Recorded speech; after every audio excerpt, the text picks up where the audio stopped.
estudio realizado por Gran Sorton para analizar el papel de la empresa y de los empresarios en la sociedad española, que se ha publicado en las próximas semanas. Un 70% de los españoles están convencidos de que los empresarios han sido motor clave en la economía y progreso de los últimos 40 años, generando riqueza y empleo en nuestro país. Personalmente creo que de ese 30% hay un 5% que será imposible convencerlo de la realidad y creo que queda un 25% con el que igual hay que hacer algo de pedagogía. Nos acompañan, aunque creo que sobran las presentaciones, Salvador Cuyás, socio de Cuyás Abogados, Atilio Rodríguez, socio de Constantino 13 Asesores y José Lozada, socio de Aguilar Abogados. Si les parece, de entrada les pido una primera reflexión a todos sobre por qué este paso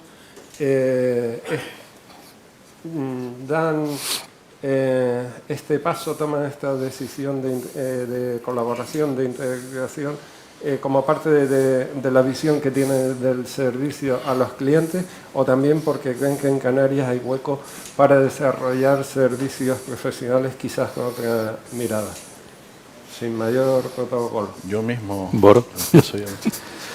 Bueno, buenos días a todos. En primer lugar, darle las gracias, los agradecimientos ya hechos por José Manuel Soria, especialmente, permítame indicar al Canarias 7 y a nuestro presidente y nuestro socio del área legal, que por aquí está Álvaro, y a todos. Muchas gracias por estar aquí con nosotros. Quizás la pregunta yo la puedo contestar en nombre de Cuyás Abogados, pues desde el ámbito del origen, desde el 2021. ¿Por qué un despacho tradicional fundado por mi padre decide integrarse después de más de 40 años en una empresa global? Pues porque el mercado está globalizado. Nosotros entendíamos que el empresario canario, lo veíamos en los clientes, necesitaba más, necesitaba acompañamiento nacional, acompañamiento internacional. Y en ese momento, de la mano de José Manuel Soria, como nos dijo, conocimos a Gran Sorton y el amor fue a primera vista porque nos entendimos muy bien. Estamos en una firma muy grande, pero una firma que el cliente está en el centro. Y eso para nosotros era fundamental, no perder el contacto con el cliente y esa armonía que nosotros intentamos crear en los servicios profesionales que prestamos. Y una segunda fase en la que ya somos receptores, en la que se nos integran Constantino 13 en el área de fiscal y Aguilar Abogados. Ya ahora somos capaces desde Canarias de prestar unos servicios multidisciplinares sin tener que acudir a otras oficinas de España. Evidentemente la parte de auditoría es la que nos falta, pero la prestamos también desde otras oficinas, como digo. Y si algo puedo decir, el que nos diferencia y el hueco que tenemos acento canario. Somos despachos que creemos conocer bien lo que el empresario canario necesita y lo que quiere. Con lo cual, a diferencia de otros despachos, pues bueno, no somos paracaidistas que llevamos muchos años aquí en la plaza. Creemos que el hueco lo formamos cada una de las unidades que formamos esta nueva alianza y para terminar digo que lo que creemos que nos diferencia es el acento canario, como digo. Atilio, si quieres, ya acabo. Buenos días a todos. Es un placer, un auténtico placer darles nuevamente la bienvenida. Quiero comenzar saludando con afecto al presidente de Gran Sorton, Ramón Galcerán, cuya presencia aquí refleja la relevancia de esta alianza, y también a Álvaro Rodríguez, socio director del área legal, cuyas visiones y esfuerzos han sido esenciales para que este proyecto sea hoy una realidad. Gracias a ambos, también al Canarias 7 por acogernos y a todos ustedes por acompañarnos. Permítame presentarme brevemente. Lidero, junto a los socios fundadores de Constantino 13 Asesores, el área tributaria de esta alianza. Conformada por un equipo de 14 profesionales, cubrimos desde el asesoramiento fiscal y contable al cumplimiento de obligaciones periódicas hasta el procedimiento tributario. Es imposible hablar de este proyecto sin destacar el papel fundamental de los socios fundadores. Son el pilar sobre el que se ha construido no solo nuestro trabajo, sino también nuestra filosofía como firma. Gracias a su experiencia y compromiso hemos llegado a donde estamos hoy con una cualificación que nos permite dar este emocionante paso hacia el futuro junto a Grant Thornton Canarias. Volviendo a tu pregunta, Paco, sin duda lo que nos ha impulsado es nuestra vocación de servicio al cliente. Pero además vemos un claro espacio en las islas para desarrollar servicios profesionales con una mirada integradora, multidisciplinar y estratégica. No nos limitamos a una suma de recursos, es una declaración de intenciones. Queremos ser el referente que nuestros clientes necesiten, capaces de abordar todos los aspectos claves de su negocio desde una misma firma. Para nuestros clientes, esta unión significa contar con un equipo cohesionado que trabaja de forma coordinada para brindar soluciones completas. Damos un salto cualitativo en nuestra capacidad de prestar un servicio más ágil, personalizado y con la visión global que demanda el entorno actual. Una promesa que sin duda tiene sus raíces en el trabajo y la visión de quienes han marcado el camino desde el inicio y que ahora se proyecta en un futuro lleno de posibilidades. José. Me toca terminar. Gracias, Paco. Bueno, en primer lugar, muchas gracias a todos por acompañarnos. La verdad es que nos hacía mucha ilusión, ¿no? Estábamos esperando de verdad de forma ansiosa, ¿no? esta mañana, este momento. Ha sido complicado. Muchas gracias a nuestro presidente, a nuestro director general, a Ramón Galcerán, a Álvaro Rodríguez, también a Poli Díaz, a Poli Aroca y a su equipo, como antes también les daba el agradecimiento a José Manuel. No es sencillo poner de acuerdo a todas estas complejas identidades, ¿no?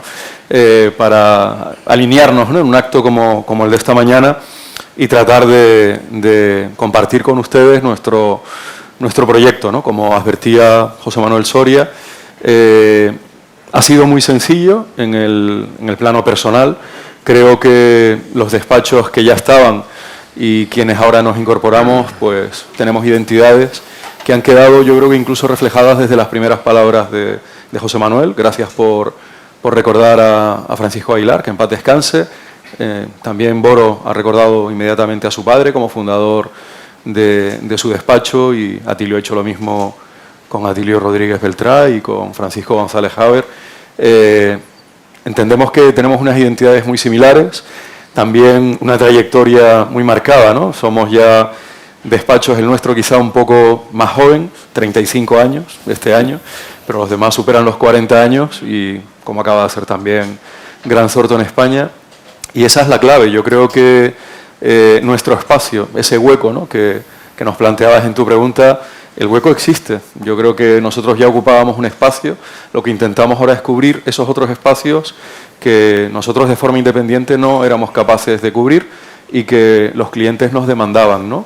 Los clientes que identificaba Boro, clientes canarios, ¿no? Nuestra vocación es una vocación marcadamente regional. Somos despachos autonómicos. Nosotros triplicamos nuestro tamaño desde la pérdida de nuestro socio fundador, pues de repente nos volvimos locos, ¿no? y entendimos que teníamos que crecer, pero nuestro crecimiento, el ir más allá, pues pasa por el proyecto que tiene a nivel nacional Grant Thornton. Nos ha encantado lo que hemos visto hasta ahora, hasta donde hemos sido capaces, ¿no? Ya de mezclarnos con nuestro socio estratégico, y en ese sentido estamos convencidos de que sí hay espacio. Hacemos las cosas, creo que de una forma diferente, como ellos también han expresado.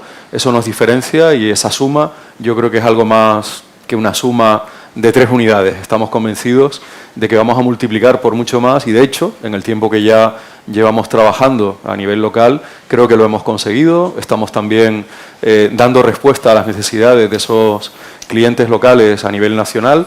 Es algo que creo que siempre ha evidenciado, ¿no? el empresario canario, su carácter emprendedor, su vocación de salir de las islas, y les estamos acompañando. Entonces creo que vamos a hacer posible, ¿no? esas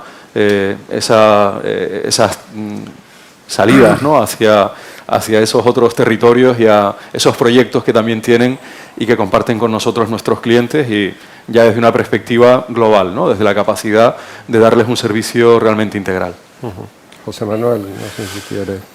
Bueno, como pueden fácilmente apreciar, yo no soy el más joven del despacho que hoy estamos presentando, pero sin embargo, de entre los despachos que componen Gran Thornton Canarias, el mío sí que es el más joven, porque tiene solamente 7 años Sorben Partners y por tanto muy lejos de los 35 que tiene Constantino, de los 40 que tiene Cuyás y de los más de 40 que tiene Aguilar y Asociados, y 40 que acaba de cumplir Gran Thornton España. Por cierto, el viernes pasado, el jueves pasado, hicimos un acto de celebración de esos primeros 40 años de Gran Thornton en España. Pero lo que sí es verdad que es que a todos los que estamos aquí, cuando nos hemos metido en este proyecto de Gran Thornton Canarias, nos une un mismo espíritu, y es el convencimiento de que en Canarias había y hay margen de maniobra para intentar ayudar, apoyar, orientar a las empresas canarias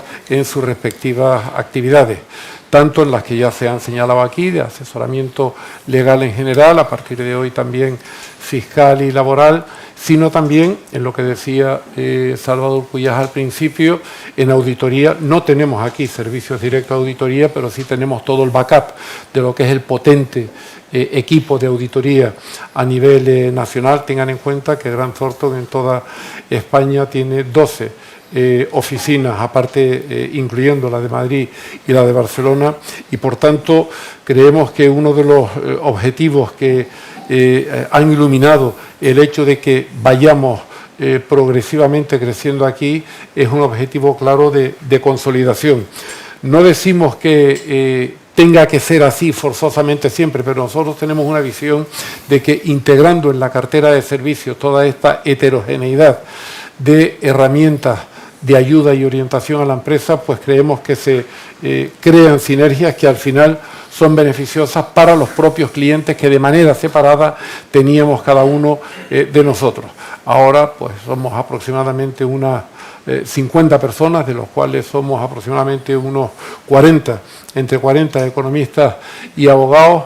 La vocación, desde luego, es seguir creciendo, pero ahora nos vamos a centrar en el crecimiento más orgánico que inorgánico para poder, digamos, poner en valor todas esas herramientas que tenemos a disposición de las empresas canarias.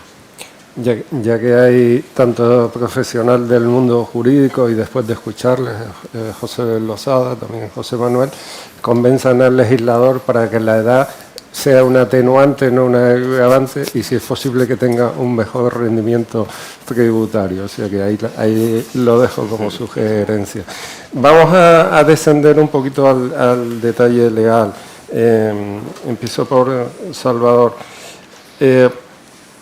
Las cuestiones relacionadas con el urbanismo, los asuntos inmobiliarios están ya en el día a día. Empezaron estando en el caso de los periódicos, por la experiencia que uno tiene en las páginas de economía, pero ya aparecen frecuentemente en las páginas de lo que conocemos como información política, local, insular, regional, y también en las informaciones de ámbito de lo que conocemos como tribunales. ¿Por qué es clave contar con un buen asesoramiento integral en proyectos urbanísticos o de inversión inmobiliaria? Asesoramiento de los expertos en derecho hacia las empresas y quizás, si es posible sucintamente, cambios recientes en la normativa o en la contratación pública que afectan más a las empresas que buscan invertir en esa actividad. Bueno, me toca contestar una pregunta en la que no soy un especialista. Mis compañeros Jorge Cabrera y Jaime Cuyás la contestarían con mucho más rigor que yo, pero bueno, el asesoramiento integral en materia urbanística, pues quizás tiene 3 fases. Adquisición del suelo, donde aquí es un asesoramiento urbanístico y mercantil, gestión urbanística del proyecto y obtención de las licencias y las autorizaciones. El asesor debe contribuir al famoso llave en mano. El asesor debe estar también muy relacionado con la inversión inmobiliaria, inversión que puede realizar un gestor de patrimonios o un mero inversor. Expropiaciones forzosas, disciplina urbanística, procedimientos administrativos en todas sus vertientes, tanto en la parte administrativa como en la parte contencioso administrativa. Y luego contratación pública, que tan importante es para muchas empresas que requieren de ese concreto asesoramiento. Esto por contestarlo sucintamente, pero la más difícil, actualidad legal era, ¿no? Bueno, pues quizás en este año la ley de medidas urgentes para la vivienda. ¿Por qué? Porque con un suelo atomizado, con una necesidad de viviendas, con una necesidad de regular el alquiler, eso es una de las actualidades que tenemos. Otra que está en trámite, que no me quiero olvidar, es la tramitación de la ley vacacional, que es un problema de actualidad, de absoluta actualidad, y el asesor debe estar muy pendiente. ¿Por qué? Porque es algo que ha llegado para quedarse. Lo que hay que hacer que es regularlo. Hay mucho conflicto, hay mucha discusión, pero tenemos que estar todos muy pendientes de qué es lo que va pasando en los próximos meses y en el próximo año.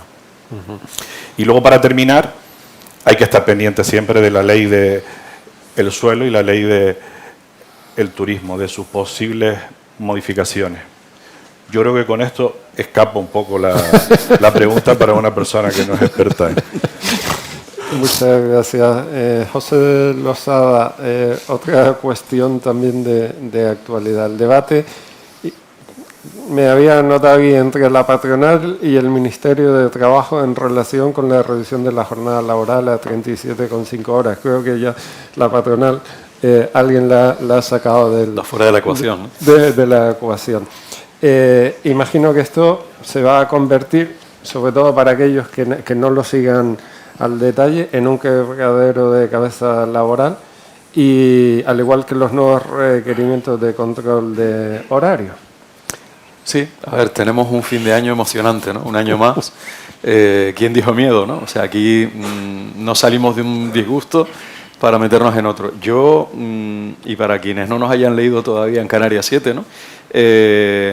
Creo que no era el momento. Mi impresión es que nadie estaba reclamando, ni el mercado seguramente está en condiciones de asumir este ajuste, ¿no? En definitiva, estamos con un mercado donde no es fácil tampoco de explicar, tiene muchísimas variables seguro que nos permitirían comprender el problema al que están enfrentándose las empresas, pero no hay mano de obra. En general, hay muchas dificultades para encontrar personas y cubrir puestos, ¿no?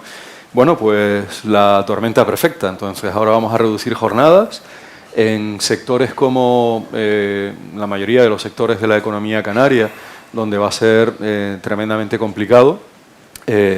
No se trata de una norma que haya tenido en consideración, como puede haber habido alguna anterior en 2018, en 2019, un periodo de adecuación para determinados sectores. No, vamos a imponerlo. Ya hemos tenido ya ocasión de debatir sobre esta cuestión y se ha dejado en este sentido al margen la vía natural para llevar a cabo esa modificación, que es la negociación colectiva, ¿no? Lo hemos comentado en otras ocasiones. Yo creo que hay experiencias como el sector de la construcción, entre otros, el sector del handling aeroportuario, donde hace ya muchos años se han reducido las jornadas de una forma progresiva, de una forma ordenada, y están en el orden de las 1.712, 1.720 horas, frente a las 1.826 del Estatuto. Va a ser tremendamente complicado porque no vamos a ser, me temo, capaces de conseguir personas para cubrir esos huecos, esos espacios, esas horas de menos que van a trabajar las personas por esa reducción legal. Se habla de que tenemos un ordenamiento que ya tiene herramientas, es verdad. Las herramientas están ahí desde 1980 en general, con alguna modificación relevante en los años 90 en cuanto a distribución irregular de jornada, pero no las hemos explorado, no hemos sido capaces de implantarlas o simplemente no funcionan, no son eficaces. Por lo tanto, yo soy tremendamente pesimista, auguro muchos problemas, muchas dificultades y que además van, como advertías, Paco, van pues vinculadas a la falta de confianza en cómo estamos haciendo las cosas en dos registros, ¿no? El registro horario, como tú planteabas. Ahora se busca ir a una solución más fiable, menos manipulable, siento la expresión, pero es la que utiliza la propia norma, donde le podamos dar trazabilidad, seguridad, fiabilidad a los datos, ¿no?, del control o del registro horario en tiempo real, online, ¿no? A mí me da, francamente, pues mucha vergüenza, ¿no?, explicarlo, porque hasta el año pasado hicimos inversiones muy importantes en control, por ejemplo, biométrico de presencia, ¿no? Y en noviembre del año pasado nos dijeron que el control biométrico era muy invasivo. Las empresas entre marzo del 19 y noviembre del 23 intentaron y se esforzaron por cumplir, y ahora de repente, por un problema que se plantea desde la Unión Europea, tenemos que revisar todos esos sistemas de control y tenemos que volver a cambiar todo. Las empresas tienen que volver a invertir, y además con ese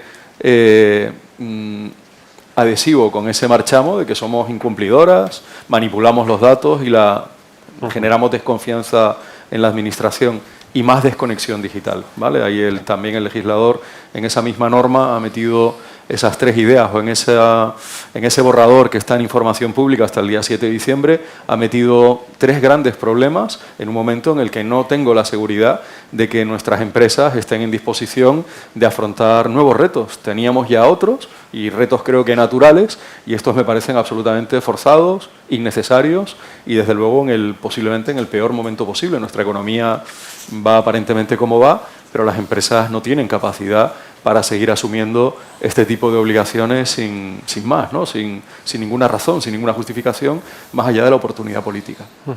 Siento ser tan claro. No, tampoco te lamentes, eso es más trabajo para los despachos. Sí, pero del malo, trabajo del malo.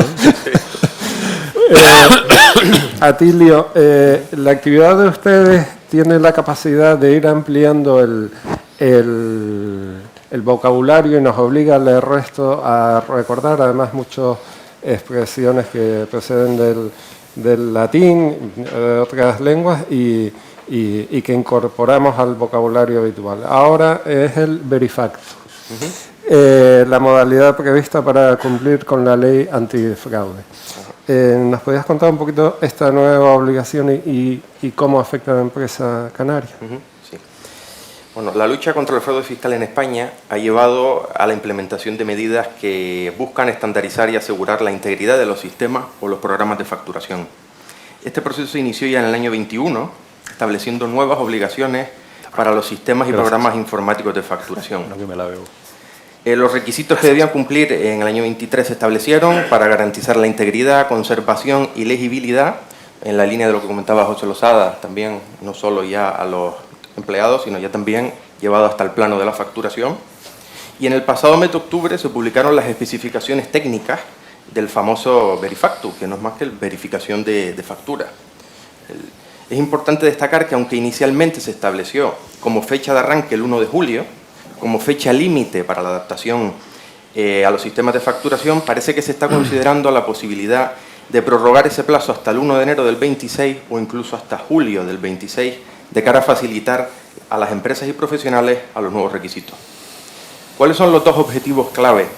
El primero, la integridad y la seguridad de los registros. Los sistemas de facturación deben asegurar que cada transacción comercial genere una factura inalterable y que los registros se mantengan íntegros, accesibles y trazables, permitiendo su verificación por la agencia tributaria. Y el segundo, las obligaciones para los fabricantes de software. Los desarrolladores y comercializadores de sistemas deben certificar a las empresas que sus productos cumplen con las especificaciones técnicas requeridos por la agencia tributaria en los mencionados reglamentos. Señalar que están exentas todas aquellas empresas que estén acogidas al suministro inmediato de información. Y, por supuesto, como no podía ser de otra manera, viene acompañado de un régimen sancionador por incumplimiento.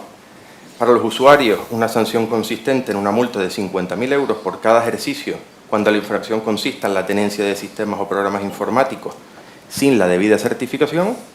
Y para los desarrolladores, una multa de 150.000 euros por la fabricación y producción que no cumplan los requisitos del reglamento. Sin duda, esta regulación marca un hito en la digitalización fiscal de España, alineando el sistema de facturación con los objetivos de la ley antifraude y preparando a empresas y profesionales para un entorno más transparente e indefectiblemente, aún si cabe, más controlado. José Manuel, seguimos hablando de novedades y pensando en las empresas que se están adaptando a herramientas como el kit digital, el kit consulting. Sucintamente, ¿de qué estamos hablando? ¿Cómo pueden beneficiarse las empresas canarias? Sí, estamos hablando esencialmente de una de las 3 patas importantes dentro de la cartera de servicios que presta Grant Thornton, que es la referida a consultoría de negocios en general. Dentro de consultoría de negocios, Grant Thornton asesora en materia de fusiones y adquisiciones, estructura financieramente una empresa, hace gestión de activos y hace también asesoramiento y consultoría en materia de transformación digital. Muchas empresas que cuando se les habla de transformación digital piensan inmediatamente, bueno, en programas de software, en el hardware, no. Está algo relacionado, pero no es la esencia de la transformación digital. La transformación digital consiste en aquel proceso en virtud del cual una empresa de manera permanente está adaptándose al cambio permanente. Lo único que hoy permanece en el entorno empresarial es el cambio y por tanto las empresas tienen 2 opciones. O se adaptan a ese cambio o se adaptan a ese cambio. No tienen ninguna más opción si realmente la empresa quiere no solo sobrevivir, sino adentrarse en un proceso de crecimiento y de expansión.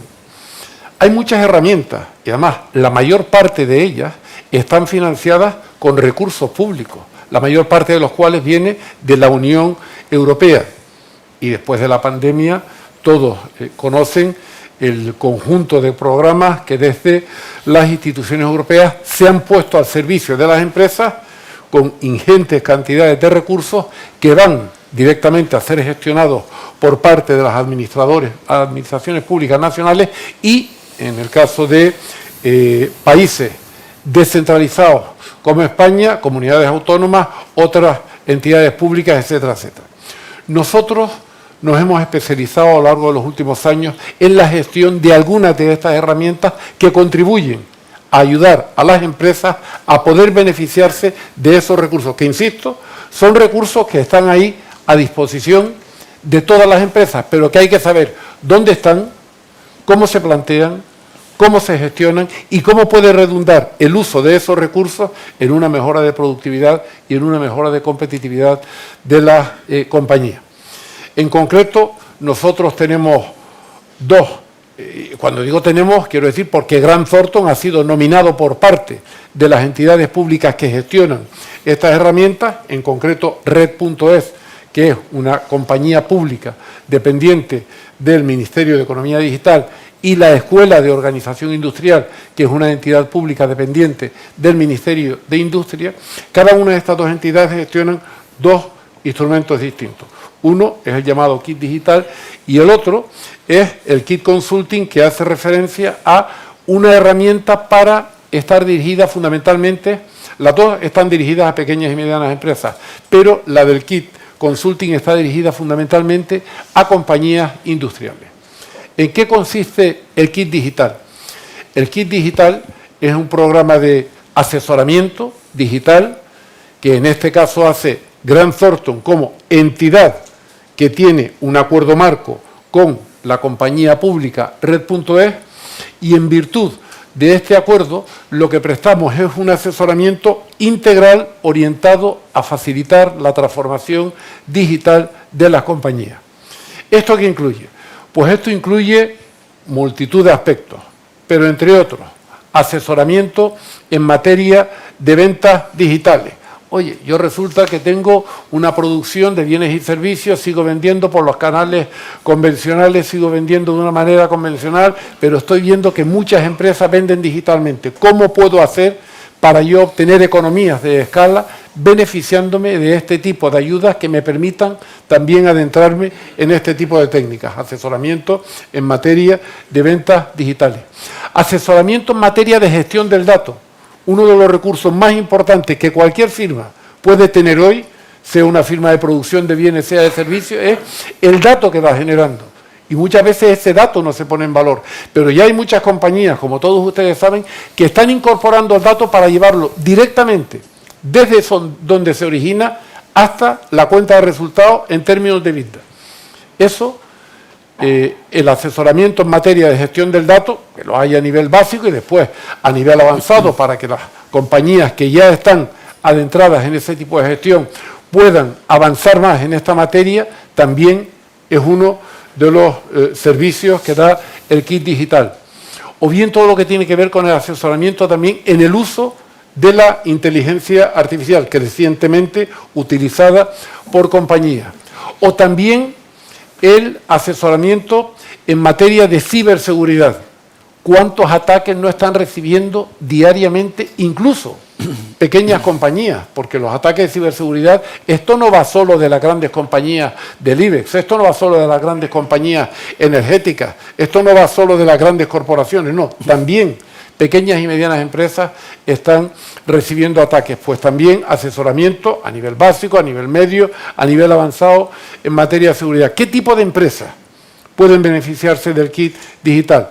Pues pymes, en el caso de kit digital, que tengan más de 10 trabajadores y hasta 250. Y las ayudas, es verdad que las ayudas no son, digamos, grandes cantidades, pero son ayudas que dependiendo del número de empleados, por ejemplo, si tienes hasta 50 empleados, el kit digital es una ayuda de 12.000 euros, 12.000 euros no que te lo den, sino para financiar el conjunto de servicios y asesoramiento que se te va a prestar a través, en este caso, de la entidad concertada con Red.es, que es Grant Thornton. Pues 12.000 hasta 50, entre 50 trabajadores y 100 trabajadores, 18.000 y 24.000 para las pequeñas y medianas empresas que estén entre 100 y 250 trabajadores. ¿Cuál es la experiencia que estamos teniendo, el retorno que estamos teniendo de las compañías de la aplicación de este kit digital a lo largo de los últimos años? Pues la mayor parte de ellas dice, mira, esto para lo que me ha servido es para abrir los ojos, para ver realidades que tenía delante de mí, pero que por estar enfocado a hacer las cosas como las venía haciendo tradicionalmente, no me daba cuenta, y la puesta en práctica de este kit digital me ha permitido pues mejorar prácticamente en todos los indicadores. De manera análoga se puede decir también para el kit consulting. Este es solo para empresas pequeñas y medianas, empresas industriales. Aquí no hay límite por abajo, desde un trabajador hasta 250 trabajadores.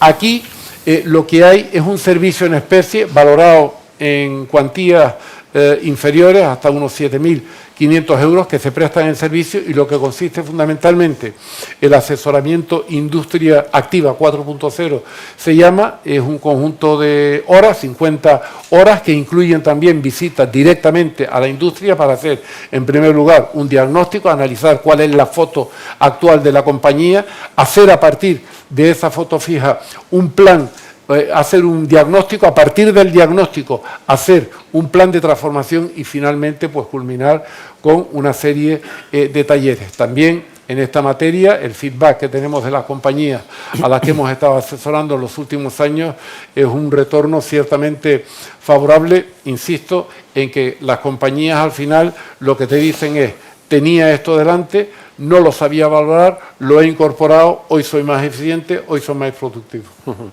Siguiendo con nuevas tecnologías y con algo que ha mencionado José Manuel, que es la inteligencia artificial, Atilio, en este 2024 se ha aprobado el Plan Estratégico 24-27 de la Agencia Tributaria, que establece los principios que deben guiar el uso de esa inteligencia artificial en la prevención y lucha contra el fraude fiscal.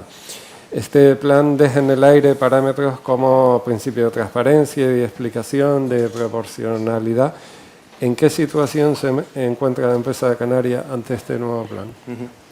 Bueno, la inteligencia artificial, como adelantaba José Manuel, ha revolucionado rápidamente en la última década. Actualmente permite procesar grandes volúmenes de datos, identificar patrones y realizar predicciones con un nivel de precisión y velocidad antes impensable, lo que la convierte en una aliada poderosa para mejorar la eficiencia y la toma de decisiones informadas.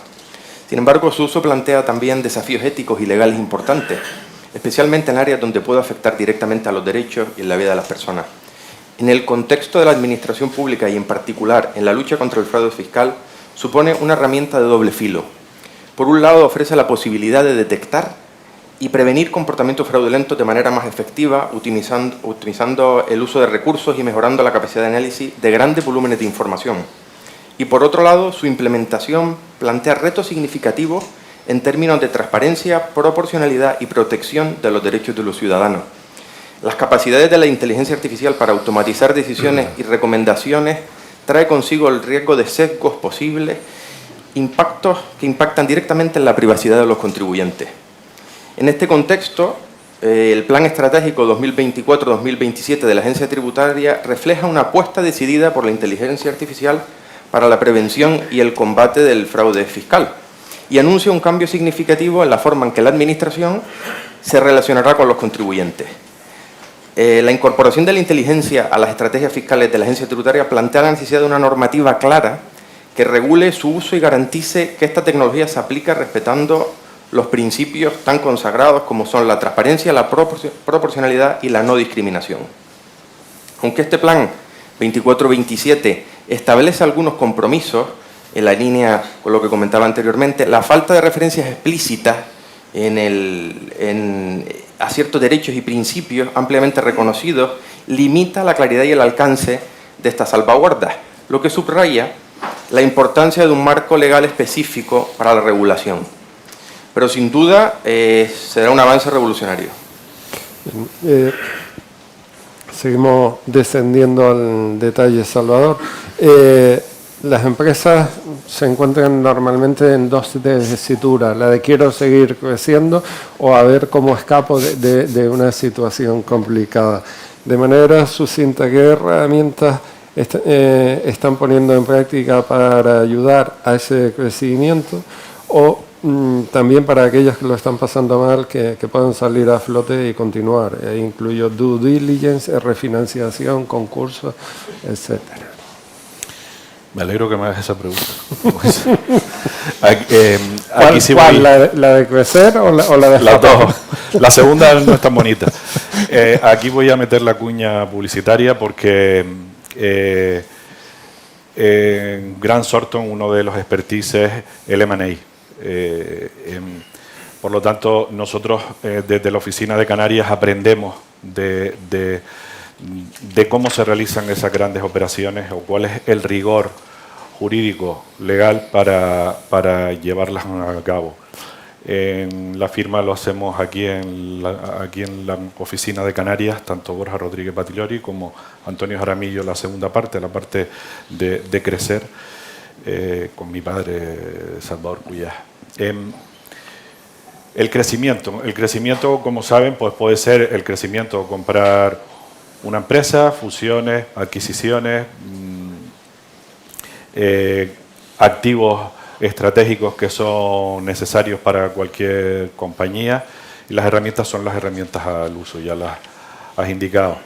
La due diligence es una herramienta fundamental. ¿Para qué? Para crear certidumbre. Una due diligence con el abanico legal, fiscal y laboral, y si encima le introducimos una valoración financiera, al empresario le va a dar certidumbre. Muchas veces para el empresario, y no lo digo ya desde el punto de vista de Grant Thornton, eso supone un gasto. Créanme que no lo es. Créanme que no lo es, y aquellas empresas que estén, empresarios que estén en esa tesitura, háganlo con el asesor o con los asesores. Creará certidumbre en el riesgo que se puede tener a la hora de comprar empresa, activo, lo que fuera. Y en la segunda parte entra la parte de la ejecución, y la ejecución son los acuerdos societarios, acuerdos contractuales, y en esa parte también es igual de importante que la anterior. Aquí tenemos que hablar también, y muy sucintamente, de lo que José Manuel indicaba antes, el crecimiento orgánico y el inorgánico. Bueno, el inorgánico es el que hay que mirar más, porque en el empresario el orgánico lo tiene mucho más controlado.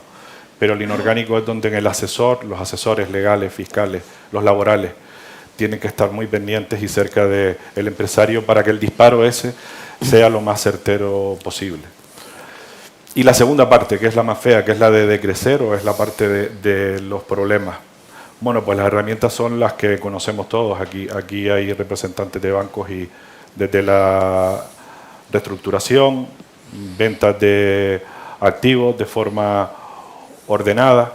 A veces hay empresas que lo que tienen que hacer es matar la pata de la empresa que va mal, y para eso hay que hacer una serie de sacrificios. En eso el asesor es igual de importante. El asesor, tanto fiscal como legal, es importantísimo. Para no llegar a la última parte, que es el concurso.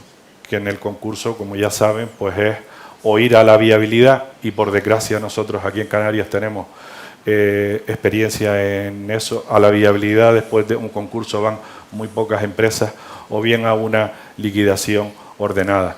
Ese proceso es muy importante tanto para la responsabilidad como para, si esa empresa tiene viabilidad, cogerla desde el principio y poder negociar ordenadamente con esos acreedores financieros, proveedores, etcétera. José Losada, seguimos con novedades laborales. Te pido en concreto novedades relacionadas con trabajadores con discapacidad y también el nuevo marco de indemnizaciones por despidos y despidos disciplinarios. Más buenas noticias.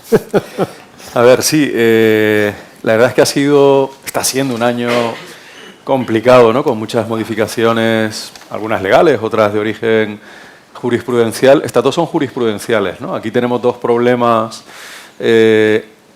realmente europeos, no son problemas que haya generado originalmente nuestro legislador, ni tampoco nuestra jurisprudencia, sino que aquí había dos problemas de adaptación de nuestra normativa legal a directivas europeas, ¿no? La primera tiene mucho que ver, y vuelvo a ser un poco ácido y pido disculpas por adelantado, aunque ya conocen también mi mal carácter, ¿no? Pero realmente es un problema que se están encontrando las empresas y que creo que no nos corresponde gestionar. El sistema de seguridad social nos va a desplazar la atención de las personas con una incapacidad permanente. Es verdad que por una sentencia de un asunto que se debate en la Unión Europea a principios de este año, en febrero de 2024, pero que va a provocar, no sabemos muy bien cuándo, no sabemos si va a encajar con estas novedades legales que vienen, pero van a tener que modificar un apartado del artículo 49 del Estatuto para regular qué pasa con las incapacidades permanentes totales, ¿no? La incapacidad permanente total, como a nosotros nos lo contaron en la facultad, era una causa de extinción automática de la relación laboral. Ahora ya no lo es. Ahora hay que hacer, en ese proyecto que lleva publicado en el Boletín Oficial del Congreso desde septiembre, en serio, sí, desde el mes de septiembre, y seguimos in albis, ¿no? Seguimos esperando a ver finalmente qué pasa. Van a modificar el estatuto y van a modificar la ley de seguridad social. Aquí hay además un problema que hemos compartido, de verdad, con la parte social. Lo hemos compartido con los sindicatos. Estuve la semana pasada en La Palma, en una mesa de diálogo social con representantes de quienes tenemos que estar en esa mesa, empresas, sindicatos y gobierno, administración central, y no habían caído en esa cuestión.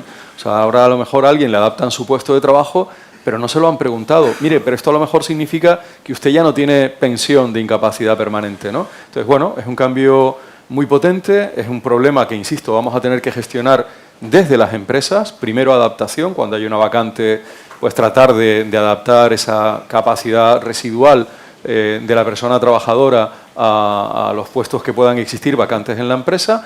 Y además, que esto también les suena, y yo sé que a muchos les molesta, y me incluyo como empresario, pues también prorrogando 3 meses más las ITs. ¿En serio? Sí.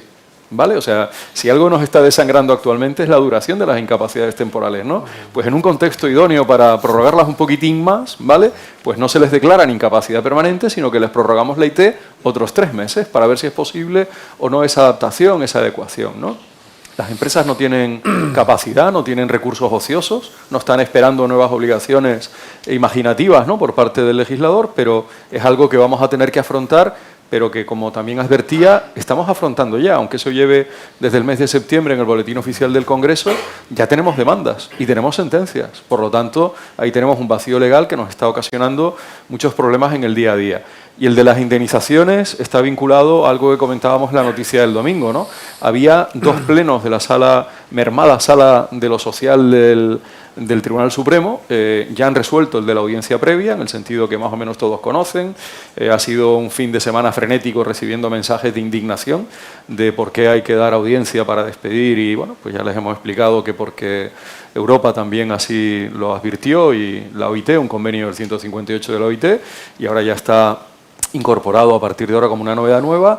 Y hay un pleno más. O sea, como no había vivido suficientes plenos de la Sala de lo Social del Supremo, nos han reservado un pleno de despedida de 2024, donde van a hablar efectivamente de esas indemnizaciones adicionales, indemnizaciones a tanto alzado, cumpliendo con un mandato de la Carta Social Europea, es cierto.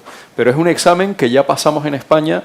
Yo no había todavía empezado a ejercer, pero en 1980 el Estatuto de los Trabajadores dio respuesta a ese problema.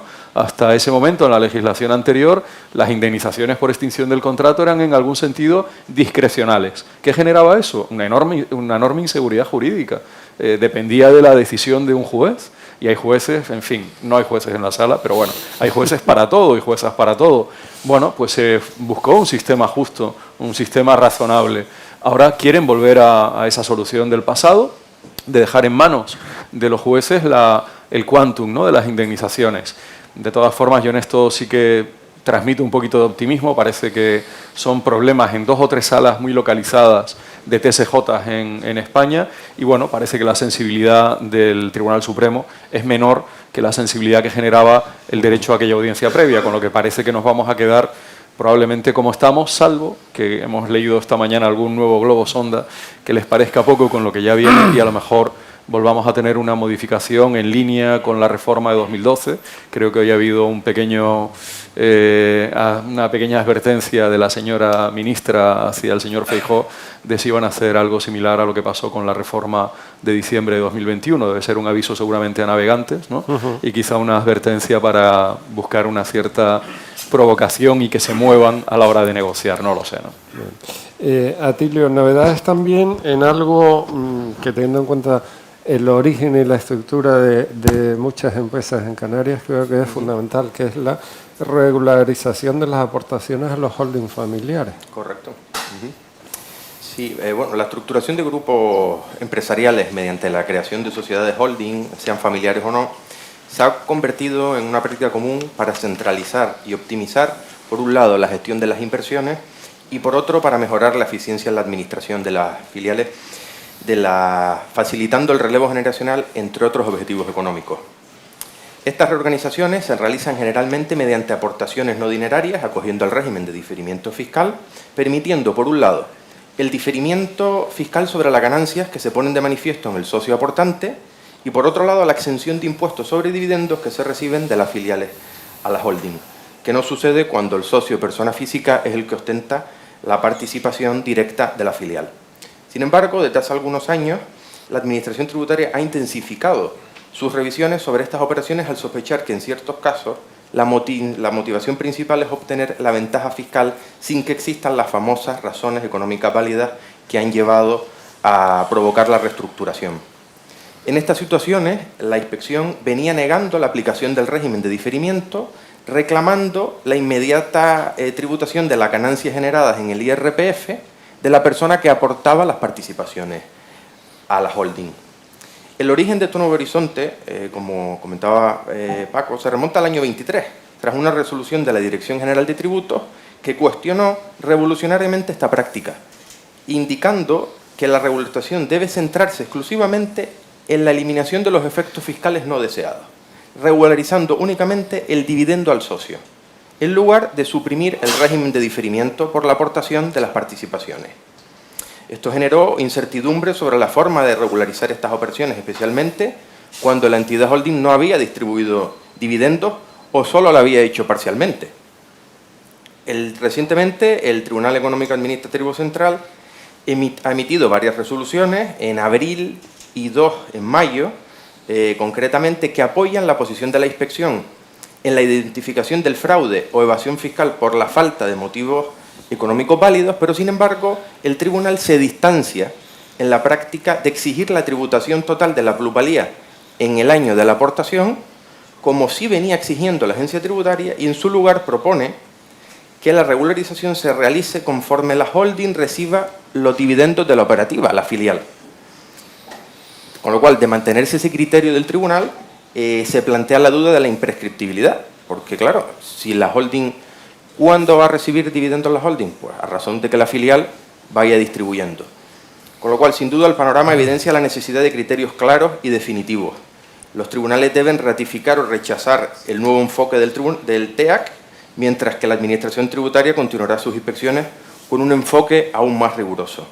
Sin duda, este tema tiene gran relevancia en el contexto actual de fiscalización y reorganización de patrimonios familiares, al que habrá que prestar la atención y se espera que continúe desarrollándose en el ámbito jurídico. José Manuel, mencionabas antes que las empresas deben tener claro que lo único permanente es el cambio. Tú lideras muchos proyectos de consultoría para empresas canarias. ¿Cómo se están transformando nuestras empresas? ¿Les preocupa ese proceso de transformación, la tecnología, o se trata de otras cuestiones? Bueno, yo creo que va por barrios, ¿no? Como todo la vida. Hay empresas, y no forzosamente está vinculado al tamaño de la empresa. A veces hay empresas pues muy grandes en cuanto a número de trabajadores, en cuanto a facturación, que probablemente no tengan una visión tan clara de cuál es la necesidad y el fundamento, en última instancia, de acometer una transformación digital y, por tanto, una transformación cultural, porque a veces de lo que se trata es de cambiar la cultura de la organización, y después hay otras compañías que no son tan grandes, pero tienen una visión pues probablemente mucho más acertada y acorde con los tiempos de cambio permanente que corren, y tienen muy claro que el objetivo de la transformación digital lo tienen que tener incorporado a su actividad habitual. Pero yo diría que por lo general hay una creciente conciencia y convencimiento por parte de las compañías de que algo tienen que hacer. El problema viene exactamente ahí. Tengo que hacer algo, pero ¿qué es ese algo que tengo que hacer? ¿Cómo puedo hacer yo para proceder, como antes te decía, cuestiones que te permiten herramientas como el kit digital o el kit de industria activa 4.0? ¿Cómo puedo hacer para que eso que estoy viendo en la compañía que tengo al lado también lo pueda hacer yo? Porque hay un planteamiento muy razonable por parte de muchas compañías, que es decir, oye, esto está funcionando, lo que funciona, ¿para qué cambiarlo? Si yo estoy vendiendo, yo estoy creciendo. El problema es que si en este entorno que estamos de cambio permanente, tú no te adaptas a esos cambios, al final, el día que menos te des cuenta, resulta que el otro no solo te ha adelantado, sino que tú has dejado de existir.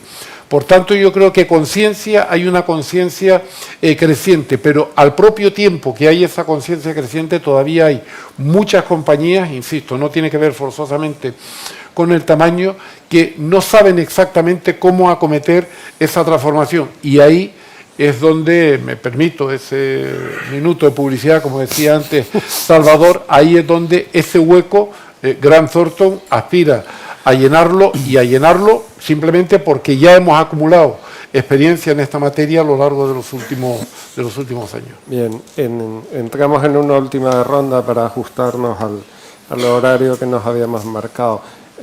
Salvador, cada vez que se produce la apertura del año judicial en Canarias, el presidente de turno del Tribunal Superior se lamenta de que la tasa de litigiosidad en Canarias es de las más altas del Estado. Debe ser que tenemos un gen pleitista a los canarios y nos da por acudir demasiado a los juzgados.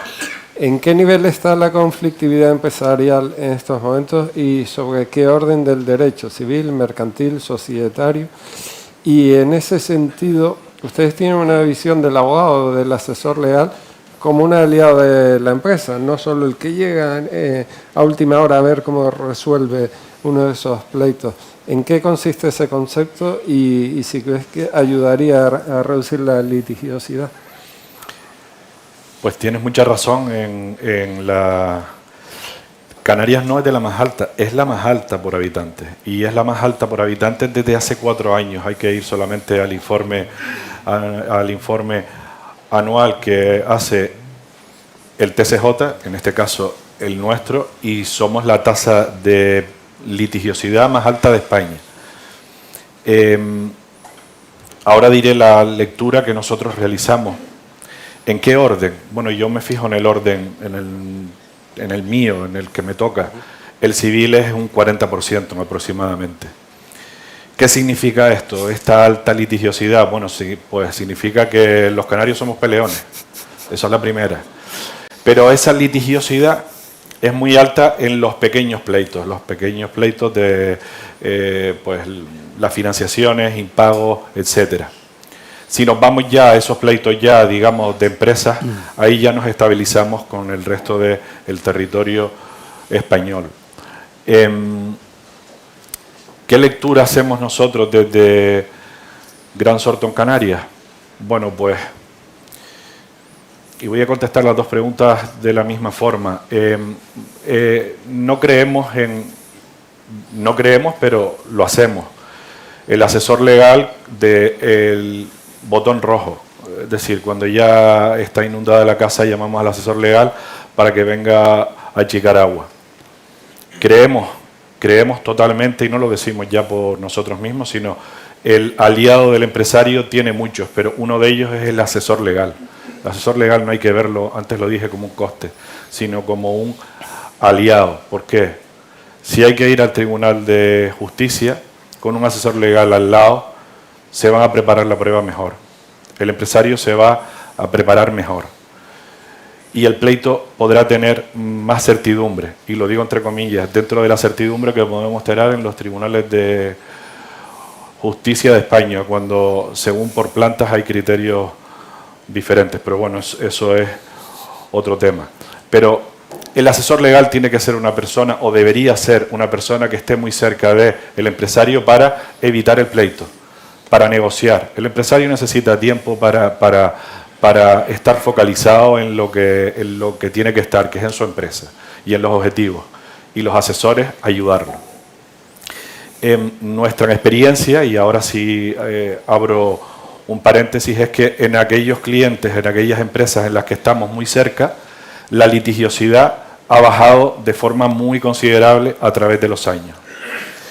Con lo cual, creo que la pregunta ya, esas dos últimas preguntas quedan absolutamente contestadas de esa forma, que veamos al asesor legal, y lo digo, ya no lo digo por Gran Sorton Canarias, sino por cualquiera de las empresas que aquí están, veámoslos como el aliado que ayuda o bien a no ir al pleito, que ese es el objetivo número uno. Los pleitos crean incertidumbre, o si hay que ir, se va a ir mejor preparado, el entrenamiento va a ser mucho mejor. José, por cerrar el inventario de novedades de cumplimiento, sobre todo desde la aprobación del nuevo Real Decreto de Igualdad y no discriminación a personas del colectivo LGTBI. ¿Qué tienen que preparar las empresas a partir de este momento para ser más inclusivas y cumplir con ese protocolo? Vale, sí, bueno, también una norma largamente esperada, ¿no? Teníamos un déficit de regulación, estábamos esperando, era obligatorio, ¿no?, implantar esos planes a partir del mes de marzo, y bueno, y por fin nos han dotado de un reglamento que nos da un poco más de certidumbre. Nos da unos plazos muy cortos, ¿vale? Ellos se han dado un tiempo muy largo para pensarlo y desarrollarlo y regularlo a conciencia, y sin embargo a nosotros ahora nos han dejado unos márgenes muy limitados para poder efectivamente cumplir. En general, yo creo que en la práctica las empresas ya tienen un aprendizaje muy importante a través de los planes de igualdad. No son exactamente lo mismo, se trata también de, la norma habla de un conjunto ordenado de medidas a través de las que podamos efectivamente hacer efectivo, ¿no?, esa integración, esa inclusión de las personas trans, y por lo tanto, bueno, en la práctica vamos a tener que hacer unos planes bis, vamos a tener que hacer un segundo plan, en este caso, pues ya orientado a facilitar, a hacer efectiva esa inclusión laboral de las personas con otras orientaciones desde el punto de vista sexual, y luego también con un trabajo muy importante en el ámbito de la negociación colectiva. Esta norma, sobre todo, a lo que se remite es a lo que hayamos hecho en los convenios colectivos, pero claro, es un poco lo de casi siempre, ¿no? Como nadie se esperaba esta solución, pues no hemos previsto en los convenios colectivos medidas para facilitar esa integración. Entonces, bueno, tenemos un panorama también en este sentido de mucho trabajo es cumplimiento normativo, es compliance, para efectivamente dar cuanto antes cumplimiento de esas obligaciones. Estamos en un entorno,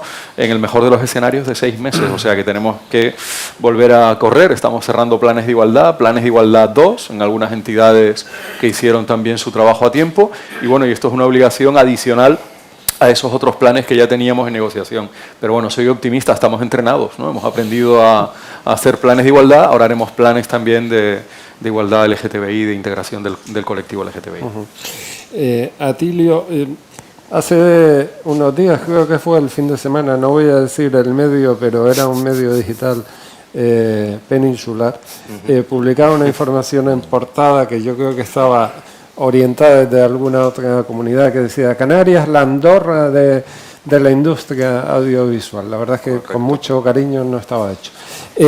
¿Cómo han influido los incentivos fiscales, las características únicas de las islas para la transformación del archipiélago en un destino atractivo para la industria audiovisual, rodaje de películas, series, de anuncios, y qué pasos adicionales se están dando para consolidar esta posición? Mira, es cierto que la presencia de grandes actores en lugares como Vegeta, Maspalomas o el resto de las islas no se debe únicamente a la belleza insular. No olvidemos que también ayudan esos incentivos fiscales que seducen a las productoras más que un plato de papas arrugadas. Estos beneficios han convertido al archipiélago en un destino preferido para numerosos rodajes internacionales, provocado principalmente por las deducciones fiscales. A grosso modo, y sin entrar en demasiados detalles técnicos, para las productoras y empresas de servicios de producción con domicilio fiscal en Canarias pueden aplicar unas deducciones que giran en torno al 45 y el 50% de determinados gastos relacionados con la producción audiovisual. Deducciones que son significativamente superiores al 25-30% disponibles en el resto de España gracias a los incentivos del régimen económico y fiscal, que añaden un diferencial del 20% sobre las deducciones estatales. A lo que se le añade que hasta mayo del 24 el sector audiovisual estaba sujeto a un límite anual de 55 millones en ayudas por la diferencia entre la ayuda sectorial y la ayuda regional al funcionamiento, que elimina ese límite y representa un cambio significativo con importantes implicaciones para el futuro del sector en la región. Sin olvidar los beneficios adicionales como pueden ser la zona especial canaria, el impuesto general indirecto canario al tipo 0 para ciertas categorías vinculadas a la producción audiovisual y la reserva para inversiones en Canarias, también aplicable para todas estas empresas que se establezcan aquí. Para quienes no forman parte del sector audiovisual, y aquí viene la parte interesante para muchos de ustedes, existen 2 vehículos clave para beneficiarse económicamente de manera indirecta. Se trata de la participación en agrupaciones de interés económico y los contratos de financiación. Las agrupaciones de interés económico permiten a los socios imputar directamente en su liquidación las deducciones, bonificaciones y otros beneficios fiscales generados por la agrupación, y los contratos de financiación permiten a los contribuyentes que financien esas producciones audiovisuales que se produzcan aquí en Canarias, que se puedan aplicar las deducciones fiscales de dichas producciones. Los participantes pueden acceder a deducciones fiscales amplias, reduciendo su carga impositiva y optimizando su planificación fiscal, mientras diversifican sus inversiones en un sector con altos incentivos fiscales. En definitiva, estos instrumentos han colocado a las islas en el mapa de las grandes producciones internacionales, desde paisajes únicos que parecen sacados de otro planeta hasta un marco legal que ayuda a ajustar presupuestos. El archipiélago se ha convertido en un auténtico plató global. Muchas gracias. Vamos llegando ya al final. Y hay una cuestión que no podía faltar, que es la mención al turismo. José Manuel, además, con amplia experiencia en la gestión turística. Asistimos desde hace meses en Canarias a manifestaciones. Ha habido 2 citas importantes, una con una mayor participación ciudadana en el mes de abril, donde se pide más regulación, cambio de modelo económico, se mezcla con la situación habitacional. Desde tu punto de vista, ¿es necesaria esa mayor regulación o no podemos poner cotas para el crecimiento de esta actividad y vamos a acabar el año con seguramente otro récord en llegada de visitantes? ¿Puede haber prosperidad en Canarias si seguimos poniendo trabas al turismo? Bueno, lo primero yo creo que a veces hay que recordar porque da la sensación que nos olvidamos y que nos olvidamos aquí en Canarias y que nos olvidamos los canarios, ¿no? Es decir, hoy día en términos directos el sector turístico supone 35 de cada 100 euros que se producen en Canarias. 35 de cada 100 directos. Las estimaciones de la aportación indirecta pueden incluso llegar a doblar esa proporción, teniendo en cuenta que el peso de las administraciones públicas en Canarias, que es muy, muy elevado, en términos relativos superior al de la península, porque tenemos aquí una administración intermedia que también tiene competencias amplias, que son los cabildos. El peso del conjunto de las administraciones públicas es aproximadamente la cuarta parte del PIB, por tanto un 25%. Es decir, que nos queda un 5% para otro tipo de actividades no directamente relacionadas con el turismo. Por tanto, teniendo en cuenta este peso, lógicamente, la vocación de Grant Thornton Canarias es continuar asesorando y prestando servicios de consultoría legal, ahora fiscal, derecho laboral y consultoría de negocios a todo el sector turístico en sentido amplio, porque creemos que justamente aquí, en el ámbito de la economía canaria, es el sector, sin ninguna duda, más importante que hay. Además, hay otra cuestión. Ya con anterioridad a la pandemia, las previsiones que había de la Organización Mundial de Turismo, saben ustedes que es la agencia dependiente de Naciones Unidas para, digamos, estudiar las tendencias globales del sector turístico, el sector turismo aparecía como el sector de mayor crecimiento potencial de todos los sectores económicos de la economía global de cara a los siguientes 10 años. La pandemia fue en el año 2020, del 20 al 30, aparecía como uno de los sectores, el sector de mayor crecimiento global, fundamentalmente porque hay una relación causal que es pura evidencia empírica, es decir, a medida que aumentan los niveles de renta disponibles de las economías, los ciudadanos de esas economías consumen más y dentro de la función de consumo hay una parte creciente que dedican al turismo. Esto era así en las previsiones de la OMT antes de la pandemia. Después de la pandemia, y salvando evidentemente el año y medio, 2 años que tuvimos de bache, esas previsiones se han disparado absolutamente. Y todos estamos viendo, no solo por Canarias, sino cada vez que viajamos fuera de aquí, que es que la gente ahora viaja como si el mundo se fuese a terminar mañana, como si no hubiese mañana, lo cual yo creo que es muy bueno, porque no solo mueve el sector esencial de la economía de Canarias, por cierto, el sector esencial de la economía española, que a veces lo olvidamos. El turismo es el primer sector con diferencia, aisladamente considerado, de la economía española. Por tanto, teniendo en cuenta todas estas cuestiones y teniendo en cuenta además que en el caso de Canarias, cuestión que a veces olvidamos también, pero desde que empezó el turismo como industria, en los años 60, este sector, y conviene no olvidarlo, a Canarias la alejó de la inmigración, de la pobreza y de la miseria. Y aquí hay varias personas que nos acordamos de aquellos años 60 y 70, cuando de manera clara, había todavía personas que se iban fuera, porque aquí no había oportunidad, la pobreza a niveles impensables hoy y también miseria. Por tanto, cada vez que hablemos del turismo, atención con lo que estamos jugando. Y sin embargo, tú lo has dicho, se asiste a lo largo de los últimos años pues, a poner crecientemente en cuestión el sector turístico. Yo creo que incluso se está yendo a una demonización del sector turístico, lo cual me parece alarmante. Y ya cuando escucho esa demonización de determinados responsables públicos, me entra una perplejidad indescriptible.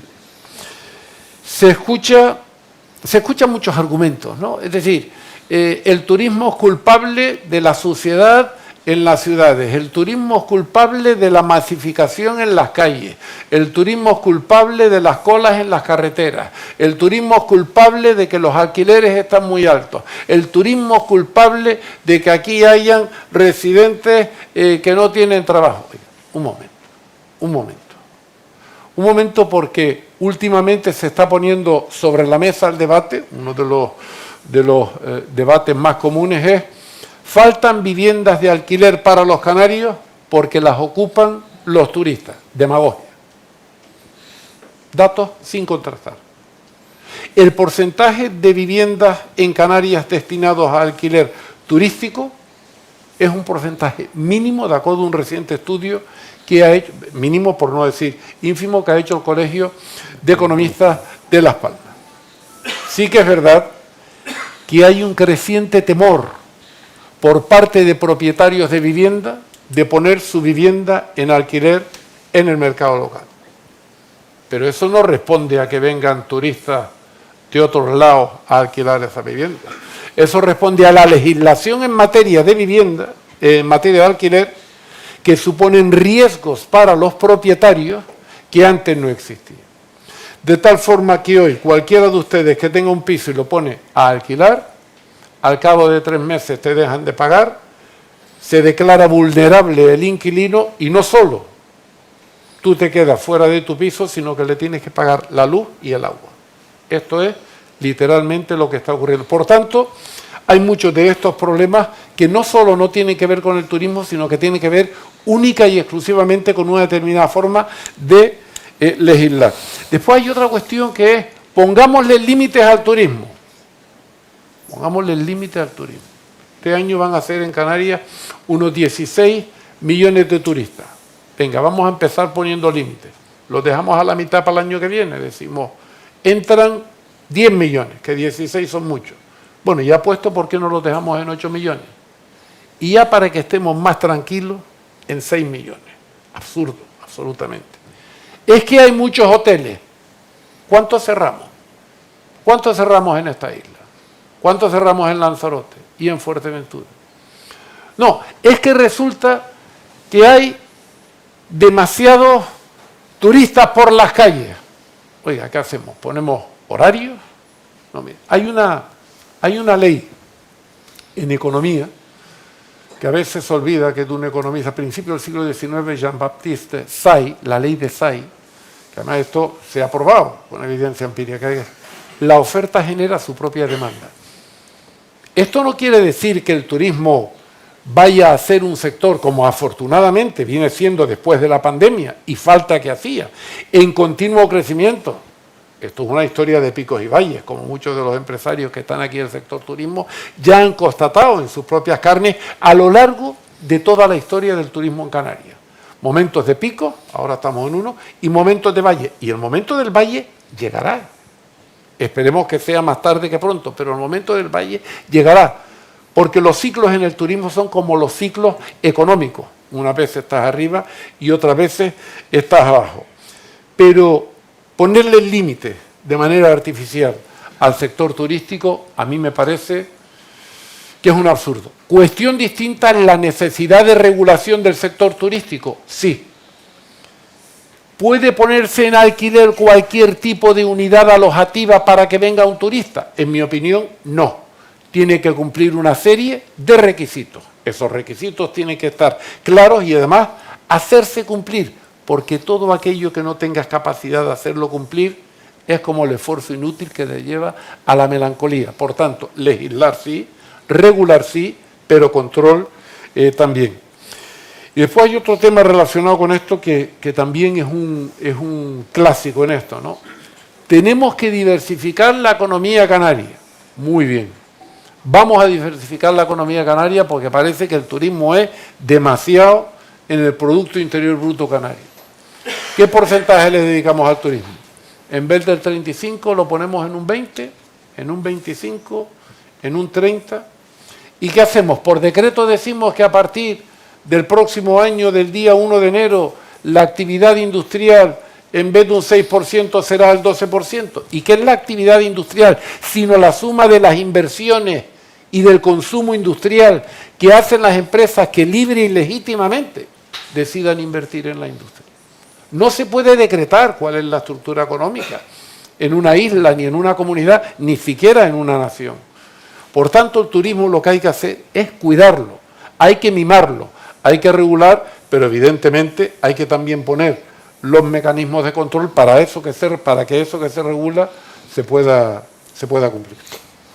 Bueno, pues muchas gracias. A mí solo me quedan ya tres cosas a quienes me acompañan aquí. Darle las gracias por el tono, el rigor, la pedagogía, el punto de acidez, como decía José Losada también.